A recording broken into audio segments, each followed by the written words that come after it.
दोस्तों नमस्कार। जब से कथावाचकों के अपमान का सिलसिला या कांड हुआ है तब से देश भर में ब्राह्मण लॉबी और बाबाओं का एक गुट क्या तमाम तरह के बाबा टीवी मीडिया सोशल मीडिया के माध्यम से यादवों के ऊपर तरह तरह के आरोप लगा रहे हैं। कोई कह रहा उन्हें व्यासपीठ पर नहीं बैठना चाहिए, कोई कह रहा उन्हें नाम नहीं छुपाना चाहिए था, अपनी जाति नहीं छुपानी चाहिए थी। इसके साथ ही साथ एक अविमुक्तेश्वरानंद स्वामी जी हैं जो शंकराचार्य हैं, जो भगवान के रूप में हैं आज के समय पर। वो काफी सक्रिय है, तमाम न्यूज चैनलों पर डिबेट के दौरान, डिबेट में तो नहीं जाते, इंटरव्यू के दौरान वो तरह तरह की बातें कर रहे हैं। एक एनडीटीवी के पत्रकार अवस्थी जी से बात करते हुए उन्होंने कहा कि ये जो भेदभाव है, ये जो यादवों का कांड हुआ है, ये सब संविधान के कारण हुआ है। संविधान ने हमें बांट रखा है, संविधान में जो आरक्षण है वो हमारे बीच में भेदभाव बढ़ा रहा है। संविधान की वजह से यादवों के साथ इतना बड़ा कांड हुआ है और वो जाति व्यवस्था वर्ण व्यवस्था के बड़े हिमायती भी हैं। और उन्होंने साफ स्पष्ट शब्दों में कहा कि मनुस्मृति धर्मशास्त्र के अनुरूप अगर चला जाए तो सब कुछ बहुत अच्छा हो जाएगा। आप भी वीडियो देखिए, फिर इसके बाद शुरू करते हैं सिलसिला। संविधान ने देश को दो टुकड़े में बांट करके रखा है, एक आरक्षित वर्ग, एक अनारक्षित वर्ग। तो आप हमें कह रहे हैं कि संविधान ने बांट के रखा है समाज को, तो ये संविधान ने बांट के रखा है। तो कैसे आज जो ये यादव और ब्राह्मण का इतना बड़ा माहौल बना हुआ है, ये उसी बंटवारे के कारण बना हुआ है। ये संविधान ने बांट के रखा है। हम बिल्कुल जिम्मेदारी से कह रहे हैं, ये बंटवारा है, समाज को दो टुकड़े में बांट रहे हो आप, ये गलत है। हम ऐसा नहीं करते हैं। हमारा धर्म सब में परमात्मा को देखता है और सबको सम्मान देता है। दोस्तों, बाबा जी को जो कहना था उन्होंने कह लिया और खुलकर कहा, उन्होंने बाकायदे चिल्ला कर कहा। और हम संविधान को मानने वाले लोग हैं, संविधान है तो हमारा अस्तित्व है। हमें ये बात बुरी लगी तो हम हाजिर हैं आज बाबा जी के पूरे परिचय के साथ। सबसे पहले बाबा जी का परिचय हो जाए। स्वामी अविमुक्तेश्वरानंद का जन्म प्रतापगढ़ के पट्टी तहसील के ब्राह्मणपुर गांव में 15 अगस्त 1969 को हुआ। इनके पिता पंडित राम सुमेर पांडे और माता अनारा देवी अब इस दुनिया में नहीं है। इनका मूल नाम उमाशंकर पांडे है। इनकी प्राथमिक शिक्षा गांव के प्राइमरी स्कूल में हुई। उसके बाद बनारस में पढ़े उमाशंकर पांडे ने छात्र राजनीति में भी बढ़ चढ़कर हिस्सा लिया। साल 1994 में जब मैं पैदा हुआ था, छात्र संघ का चुनाव हुआ तो स्वामी जी चुनाव लड़े और उनकी जीत हुई। स्वामी जी राजनीतिक टीका टिप्पणी करते रहते हैं, जैसे कि अभी इटावा कांड में भी खुलकर बोल रहे हैं। और बोल ही नहीं रहे, संविधान को बुरा भला कह रहे हैं और संविधान को बुरा भला कहने के साथ साथ आरक्षण को भी गाली दे रहे हैं। कह रहे हैं कि आरक्षण से ही भेदभाव है। उपाय यह है कि आप ये संविधान में जो बंटवारा देश में कर दिया गया है, इसको खत्म करिए। देखिए सब इकट्ठा हो जाएंगे। तो आप कह रहे हैं आरक्षण व्यवस्था को खत्म कर दें? बिल्कुल, क्योंकि आरएसएस की भाषा टुकड़ा हो रहा है। ये तो आरएसएस की भाषा है। ये जो इटावा का प्रकरण हो रहा है, इसके पीछे संविधान का यही कर्तव्य है, जिसके कारण ये इतना बड़ा मामला बन रहा है। आपने शंकराचार्य स्वामी अविमुक्तेश्वरानंद गंगा और गाय की रक्षा के लिए हमेशा सक्रिय रहे हैं। वाराणसी में काशी विश्वनाथ कॉरिडोर के लिए जिस समय मंदिर तोड़े जा रहे थे, इस पर भी उन्होंने कड़ा विरोध किया था। उन्होंने पीएम नरेंद्र मोदी के खिलाफ वाराणसी लोकसभा सीट से 2019 में उम्मीदवार उतारने का प्रयास भी किया, लेकिन साल 2024 के लोकसभा चुनाव में तो उन्होंने वाराणसी से गौ गठबंधन के तहत प्रत्याशी उतार भी दिया था। वह गंगा को राष्ट्रीय नदी घोषित करने के लिए अनशन भी कर चुके हैं। शंकराचार्य स्वामी अविमुक्तेश्वरानंद जी ने आधे अधूरे राम मंदिर में रामलला के प्राण प्रतिष्ठा पर भी उन्होंने प्रश्न खड़े किए थे। उनके गुरु हैं जगत गुरु शंकराचार्य स्वामी स्वरूपानंद सरस्वती, जो कि एक स्वतंत्रता संग्राम सेनानी रह चुके हैं। सितंबर 2022 में उनके स्वर्गवास के बाद उनके दोनों पीठों के नए शंकराचार्य के नाम की घोषणा कर दी गई। इसी के तहत स्वामी अविमुक्तेश्वरानंद सरस्वती को ज्योतिष पीठ का शंकराचार्य घोषित किया गया।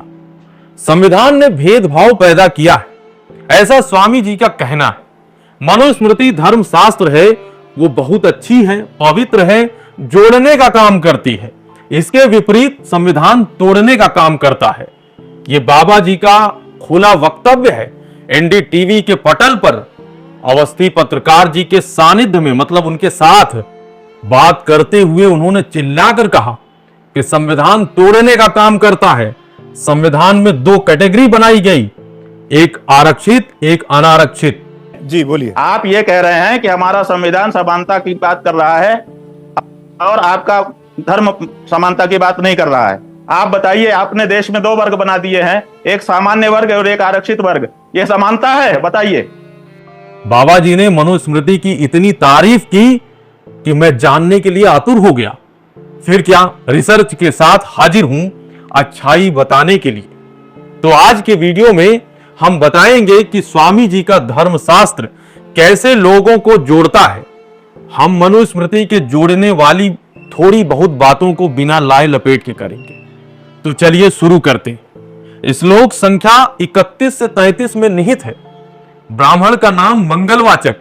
अब ये स्वामी जी ने आग लगाई और मुझे लगी और मैं हाजिर हूं आपके सामने, ध्यान दीजिएगा। श्लोक संख्या 31 से 33 में निहित है ब्राह्मण का नाम मंगलवाचक, क्षत्रिय का नाम बलवाचक, वैश्य का नाम धनयुक्त और शूद्र का नाम दासयुक्त होना चाहिए। ब्राह्मणों के नाम में शर्मा, क्षत्रियों के नाम में वर्मा, वैश्यों के नाम में भूति और शूद्र के नाम में दास लगाना चाहिए। स्त्रियों के नाम मुख से उच्चारण करने योग्य, क्रूर ना हो, साफ सुंदर मंगलवाची, अंत में दीर्घ अक्षर वाला हो, आशीर्वाद वाचक भी होना चाहिए। ये स्त्रियों के नाम की व्याख्या है।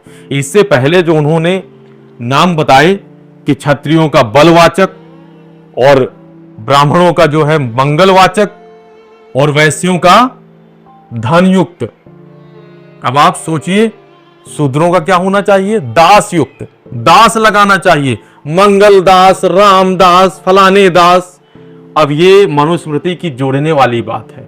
साथियों, पैदा होते ही अगर शूद्र है तो वो जन्म से हुआ ना, क्योंकि पैदा होने के बाद ही नामकरण होता है। तभी आपने सबके नाम रखे, किसी के मंगलवाचक, किसी का क्या क्या वाचक। तो ये पाखंडी झूठ बोलते हैं कि कोई जन्म से शूद्र नहीं होता, क्योंकि जन्म से ही वर्ण निर्धारित है। नामकरण के नियम से साफ स्पष्ट है कि जन्म से वर्ण निश्चित है। ठठरी के बरे, नक्कटा, मूसरचंद, ये हम नहीं कह रहे, ये बाबा जी कह रहे हैं। ठठरी के बरे, नक्कटा, मूसरचंद। आगे बढ़ते हैं, बाबा जी के धर्मशास्त्र की पोल खोलते हैं। श्लोक संख्या 86 से 91 में निहित है कर्म का वितरण या बंटवारा। सतयुग में तप मुख्य धर्म है, त्रेता युग में ज्ञान, द्वापर में यज्ञ और कलयुग में एकमात्र दान देना मुख्य धर्म है। दान देना मतलब समझ रहे हैं? दान देना अलग होता है और भीख देना अलग होता है। आगे बढ़ते हैं। परमात्मा ने संसार की रक्षा के लिए ब्राह्मण आदि चारों वर्णों के काम अलग अलग नियत किए हैं। पढ़ना, पढ़ाना, यज्ञ करना, कराना, दान देना, दान लेना, ये 6 कर्म ब्राह्मणों के हैं। प्रजा की रक्षा करना, दान देना, यज्ञ करना, पढ़ना और इंद्रियों के विषयों में ना फंसना, ये क्षत्रियों के कर्म हैं। पशुओं को पालना, दान देना, यज्ञ कराना, व्यापार करना, ब्याज लेना और खेती करना, ये सभी कर्म वैश्यों के हैं। परमात्मा ने शूद्रों का एक ही काम बतलाया है, भक्ति से इन सभी वर्गों की सेवा कार्य में संलग्न होना। क्या ये न्यायिक है? जो कर्म का बंटवारा है, आप ही बताइए। बाकी तो ठठरी के बरे, नक्कटा, मूसरचंद, ये हम नहीं कह रहे, ये बाबा जी कह रहे हैं। ठठरी के बरे, नक्कटा, मूसरचंद। स्वामी जी के धर्मशास्त्र के पोल खोलने के लिए मैं हाजिर हूं, उसकी अच्छाई बताने के लिए हाजिर हूं। उनकी धर्मशास्त्र संविधान के आगे धूल मात्र नहीं टिकती। क्या न्याय संगत बातें लिखी हैं। श्लोक संख्या 94 से 97 में लिखा है, 30 वर्ष का पुरुष 12 वर्ष की सुंदर कन्या से विवाह करे। अथवा 24 वर्ष की आयु के पुरुष को 8 वर्ष की कन्या से विवाह करना चाहिए। और यदि अग्निहोत्री आदि धर्म का नाश हो तो शीघ्र ही विवाह किया जा सकता है। पति देवताओं की दी हुई स्त्री को पाता है, अपनी इच्छा से नहीं। इसलिए देवताओं के प्रीत्यर्थ उस सती का पालन पोषण नित्य करना चाहिए। ईश्वर ने गर्भ धारणार्थ स्त्रियों को रचा है और संतान पैदा करने के लिए पुरुष को रचा है। इसलिए स्त्री पुरुष को साथ में धर्माचरण करना चाहिए, यह वेदों में कहा गया है। भला बताइए, उम्र के इतने बड़े अंतर में कोई स्त्री सुहागन कैसे रह सकती है? नियमतः विवाह करके विधवा हो गई तो जीवन दुर्लभ हो जाता है, हो जाता था, अब भी होता है। विधवाओं के लिए एक अलग नियम है, उनको कोसा जाता है। सामाजिक ताने मिलते थे कि पति को खा गई, उल्टा कोई उनका मुख देखना पसंद नहीं करता था। आज भी यही है, क्योंकि आज भी कुछ लंपट इन मूर्ताओं में फंसे हुए हैं, जैसे कि स्वामी जी, ठठरी के बरे, नक्कटा, मूसरचंद। ये हम नहीं कह रहे, ये बाबा जी कह रहे हैं। ठटरी के बरे, नक्कटा, मूसरचंद।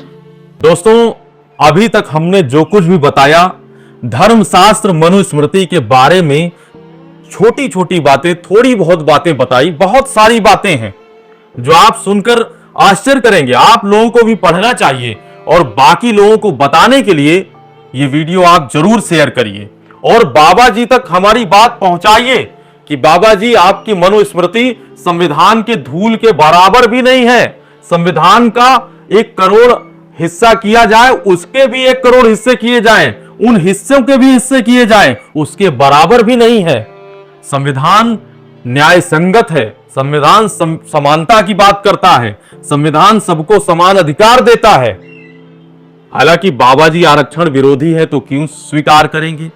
और मैं तो ये भी कह सकता हूं कि इन बाबाओं के पास अपार शक्ति भी है।